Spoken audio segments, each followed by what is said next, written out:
வக்ரதுண்ட மகாகாய சூரியகோடி சமப்பிரபக அவிக்னம் குருமே தேவ சர்வகாரியேஷு சர்வதா. தென்னாட்டுடைய சிவனை போற்றி, என் நாட்டவர்க்கும் இறைவா போற்றி. அன்பர்களே நண்பர்களே, இந்த புத்தம் புதிய காணொலியில் உங்கள் அத்துணை பேரையும் வரவேற்பதில் மிக்க மகிழ்ச்சி கொள்கிறேன்.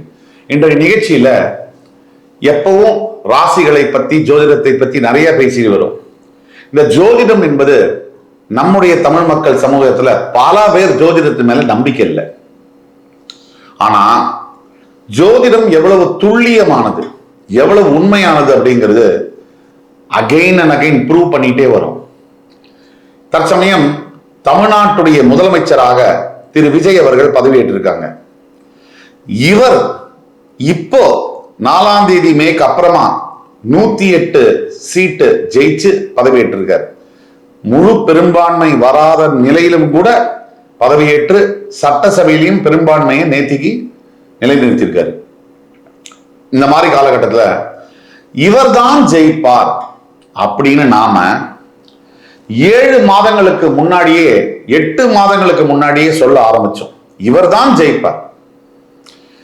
குறிப்பா பிப்ரவரி மாதம் 14ஆம் தேதி நம்முடைய சேனல்ல இவரை பற்றிய ஒரு இன்டர்வியூல இவரை பற்றிய ஒரு பதிவு போட்டிருந்தோம்.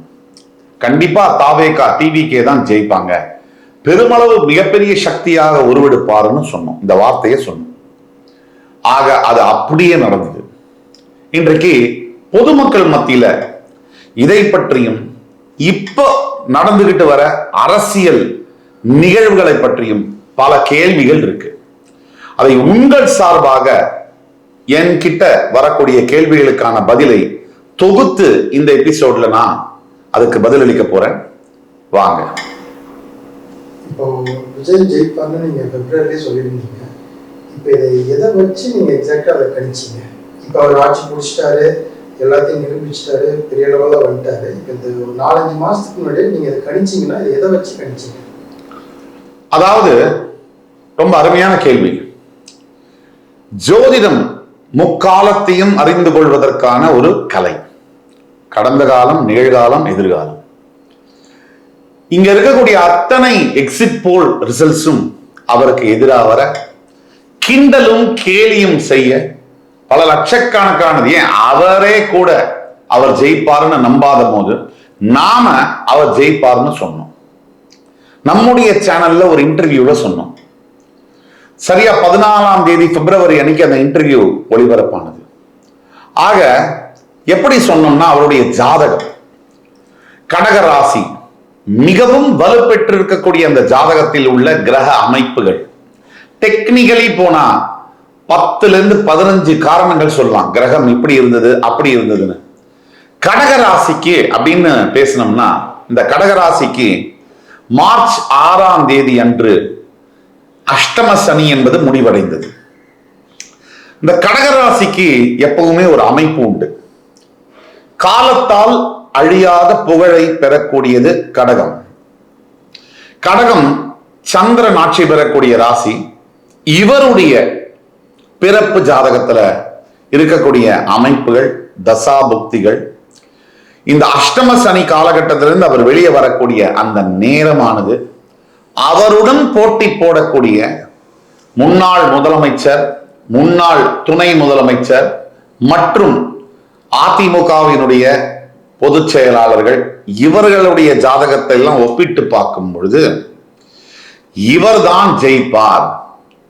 அதற்கு ஏற்றாப்பிலேயே எத்தனையோ மக்கள் அலை அவர் மேல தேடிட்டு வந்தாலும் இந்த கூட்டம் எல்லாம் ஓட்டா மாறுமா அப்படின்னு சொன்னதை நம்ம காதால கேட்டோம். இந்த கூட்டம் ஓட்டா மாறினதையும் நம்ம பார்த்தோம். எப்பவுமே ஜோதிடத்திற்கும் பிரபஞ்சம், இயற்கைக்கும் நெருங்கிய தொடர்பு உண்டு.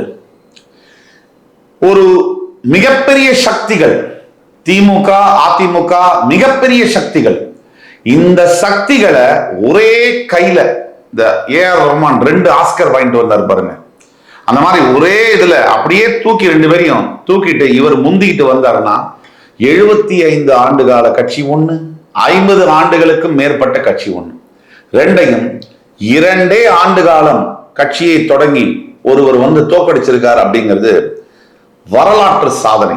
அந்த சாதனையை படைப்பதற்கான அத்துணை அம்சங்களும் அவருடைய ஜாதகத்தில் இருந்தது.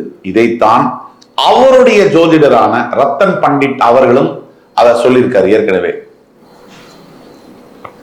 இப்போ நேற்று அவர் முதலமைச்சரா அனௌன்ஸ் பண்ணிட்டாங்க. இப்போ இதுக்கப்புறம் இன்னொரு 6 மாசம் அவரோட நிலைப்பாடு எப்படி இருக்கும், இல்ல அவருக்கு இன்னும் கஷ்டங்கள் வரும்? ஏன்னா எல்லா சைட்ல இருந்தும் அவரை போட்டு இப்போ நேற்று கூட சட்டசபையில ஒரே தொடர்ச்சி எடுக்கிறாங்க. இப்போ இதெல்லாம் அவர் மீண்டும் வருவாரா? அதாவது எந்த ஒரு சராசரி மனிதருக்குமே வெற்றி பெறுவது என்பது முதல் படிதான். ஒரு 35% 40% பாஸ் மார்க் வாங்குற மாதிரி தான். அந்த வெற்றியை தக்க வைத்துக் கொள்வது அதுதான் மேட்டரு.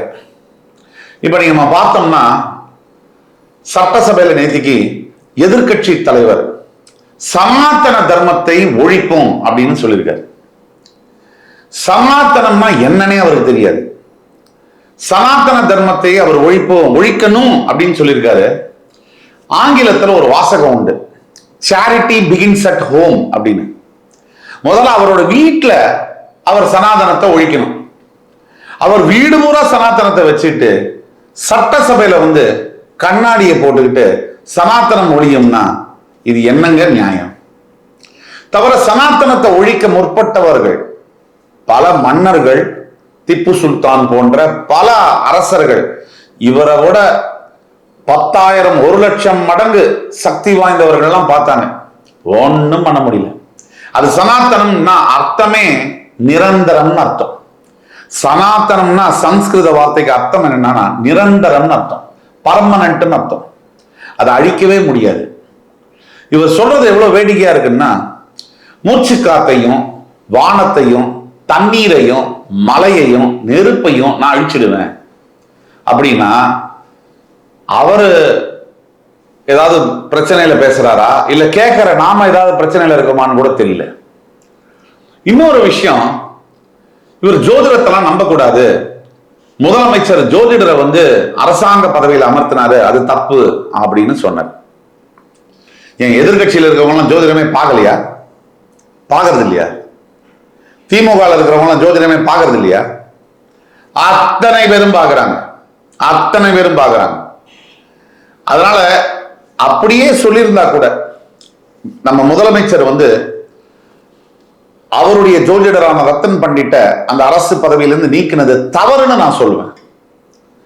ஏன்னா அது ஜோதிடர்களை அவமதிப்பதற்காகும். எல்லாத்துக்கும் ஜோதிடம் வேண்டும். ஜெயிப்பேனா எலெக்ஷன்ல அதுக்கு ஜோதிடம் வேணும், தோப்பேனா எலெக்ஷன்ல அதுக்கு ஜோதிடம் வேணும், கல்யாணம் பண்ணணுமா ஜோதிடம் வேணும், குழந்தை பிறக்கணுமா ஜோதிடம் வேணும். ஆனா ஜோதிடர்கள் மட்டும் வேண்டாம். இது வந்து மிகவும் தவறான ஒரு அணுகுமுறை. அதே மாதிரி ஜோதிடம் பார்க்காதவங்க யார் இருக்காங்க சட்டசபையில? நீங்க கம்யூனிஸ்ட் கட்சியில இருக்கவங்க முதற்கொண்டு ஜோதிடம் பார்க்க தான் செய்யறாங்க. பார்க்காதவங்க யாருமே கிடையாது, எல்லாரும் பார்க்கறாங்க ஜோதிடத்தை. அதனால ஜோதிடத்தை வந்து வேண்டாம்னு சொல்றது வந்து இல்ல, ஜோதிடர் வந்து பதவி அவங்க சொன்னாங்கன்னு சொல்லிட்டு விஜய் சார் வந்து பதவி இறக்குனது வந்து மிகவும் தவறான ஒரு செயலா தான் நான் பார்க்கிறேன். அதாவதுங்க, சொல்றவங்க தான் முதல்ல பிரச்சனையை தரவங்க. சனாதனத்தை ஒழிக்கணும்னு சட்டசபையில வேகமா பேசுற அவர் வீட்லயே பெரிய சனாதனம் இருக்கு.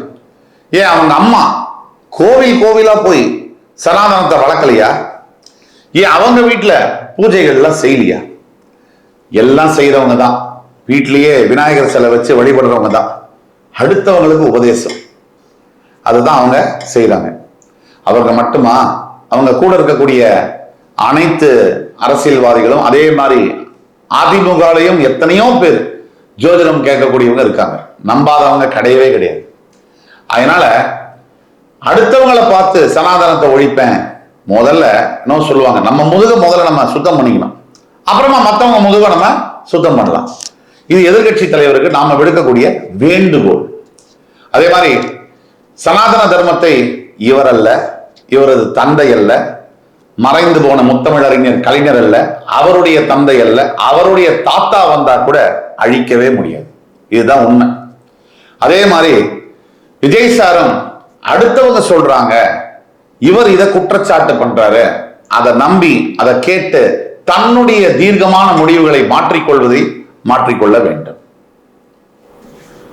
இப்போ நீங்க சொல்றத பார்க்கும்போது நம்மளோட முதலமைச்சர் அவர்களுக்கும் ஜோசியத்துல நம்பிக்கை இருக்கும் அப்படிங்கிற மாதிரி சொல்றீங்க.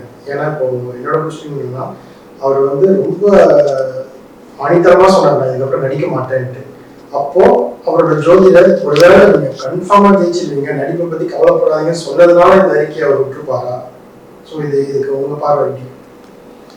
முதலமைச்சர் விஜய் அவர்களுக்கு கண்டிப்பாக ஜோதிடத்தின் மீது நம்பிக்கை உண்டு. அதனால தான் திரு ரத்தன் பண்டிட் ஜோதிடர் அவரும் முதலமைச்சரும் சேர்ந்து எடுத்துக்கொண்ட புகைப்படங்கள்லாம் நமக்கு பார்க்கிறோம், ஷால்வை போடுறதெல்லாம் பார்க்கிறோம். தவிர இதுல ஒளிவு மறைவுக்கு ஒண்ணும் இல்லை.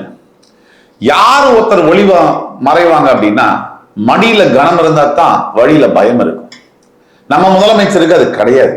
அவருக்கு மடியிலையும் கனம் இல்லை, வழியிலையும் பயம் இல்லை.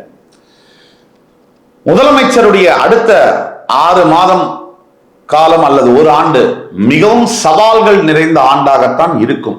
ஆனா உண்மை என்னன்னா, இவர் எல்லா சவாலையும் முறியடிப்பார். நீங்க வேணா பாருங்க. அவருக்கு எதுவும் தெரியாதுன்னு சொல்லி சொல்றவங்களுக்கு எதுவும் தெரியல, அவருக்கு